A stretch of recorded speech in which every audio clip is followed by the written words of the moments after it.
Is the president running for a third term here in the U.S.? That's about as clear as mud. Here's what he said just a few hours ago. I have the best numbers for any president in many years, any president.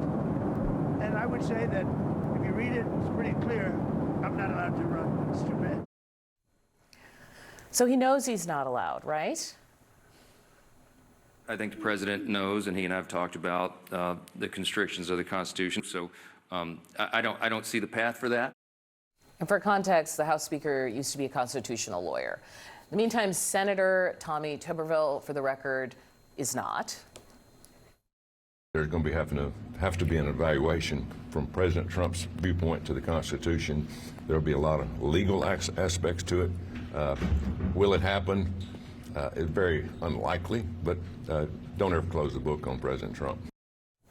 Group chat is back. So I was watching your face going through this journey. Yeah, thank you for taking us through that journey. That was beautiful. So I explained it. So I remember, and I'm old enough to remember early on, maybe just about 6 months ago. Oh, that's what you mean by you remember. I'm old enough to remember Bannon saying there's a way to get around it. Steve Bannon saying there's a way to get around it, and that was their plan. I don't know why the plan is now to walk it back and to say that this is not the plan, but I have a hard time believing that with the 2028 he's just trolling. He's very, very adamant about what he wants to do. Antoine's like, yes, Carrie, I'm in full agreement with you. Let me let Kristen jump in first. Look at that. We took a journey, and the House Speaker of all people, who is, would be integral to any process that involves like a constitutional amendment change, I have no idea, dismissed it and said this is just a thing to do to rile up Democrats. So what is the message to Democrats who say that's what we thought about, like, the electoral slate? The process to change the Constitution would take years, first of all. So the idea that you're going to have allies in Congress trying to push through some kind of change to make this legal,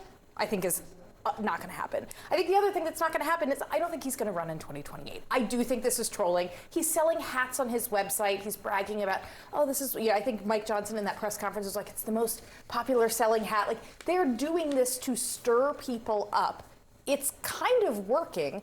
And he acknowledged that it would be unpopular, not just in that clip from Air Force One there, but he also was asked about this sort of gambit where he would run as vice president. I heard that. And then they would step down, or he'd run as something else. And he even said, I don't think the people would like that very much. So Which he rarely says, knows. frankly. But what is fascinating about Trump is he cares so much about being relevant. And normally a lame duck president is not. Normally, once you are in your last term, people have already begun to look who's going to be running in the primary, what's next, what's coming down the road. In some ways, it's a miracle of his ability to hold the narrative and hold attention. Yeah, I've heard this theory that it blocks that lame duck narrative. What about you?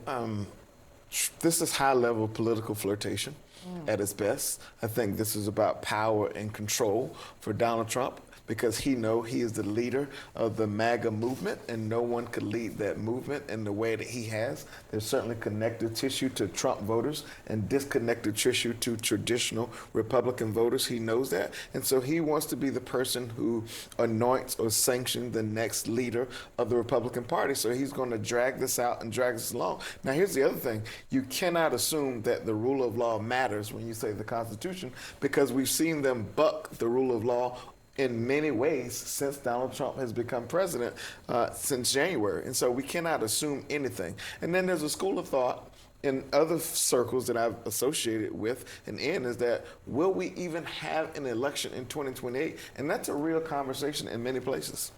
New this morning, after days of new speculation prompted by claims by his allies that President Trump could be allowed to seek a third term, this morning he seemed to rule it out. I have the best numbers for any president in many years, any president. And I would say that if you read it, it's pretty clear I'm not allowed to run. It's too bad. If you read it, it's pretty clear I'm not allowed to run. It's too bad. With us, Neil Chatterjee, Republican strategist and Democratic strategist and CNN political commentator Maria Cardona. So case closed. Maria, all the speculation over. Does this allay all your concerns? Oh, absolutely it does, John. Just kidding. Look, just because Trump said it, he's such a trustworthy guy, I don't think we can believe it. I think we all need to be on call, on alert, because there's been many things in the past that he has said he wasn't going to do, and he has done. He said that no one believed that he would send the military into cities. He said he's going to do that.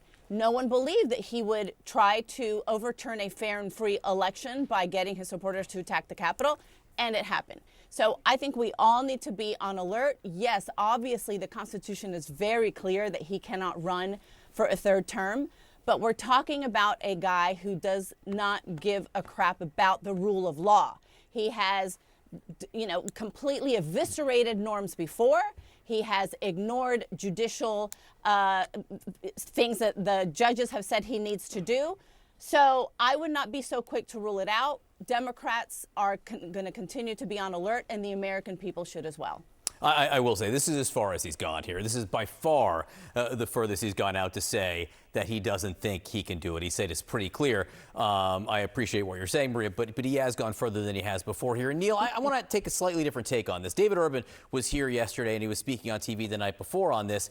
And he said, no, Donald Trump's not going to seek a third term. But what people are missing here is the impact he's going to have on the election, even as he is not seeking a third term. We've never seen anything like this kind of impact. Can you imagine being a Republican running in the presidential primary in 2027 and 2028, where then President Trump, lame duck President Trump, will be live tweeting your events and your rallies, poking each of the candidates constantly all the time?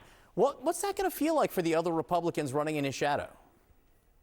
I mean, we don't have to project to 2027, 2028. We see it right now in primaries, right? You've got primaries in governor's races around the country, in House races, in Senate races, and everyone is clamoring for President Trump's endorsement, and he's pretty selective in allotting those endorsements out. And I think that will be the case heading into 2027 and 2028. People are going to seek that coveted endorsement. I thought it was notable that the president singled out two individuals, Vice President J.D. Vance as well as Secretary of State Marco Rubio, as potential successors. That's almost like, the first step in this process. I think he's definitely going to have an impact on the race. And that's why I think he is having fun kind of trolling people about the possibility of running for a third term. He doesn't have to. And that's why I do take him at his word that he recognizes he can't run for a third term, because we got a great bench.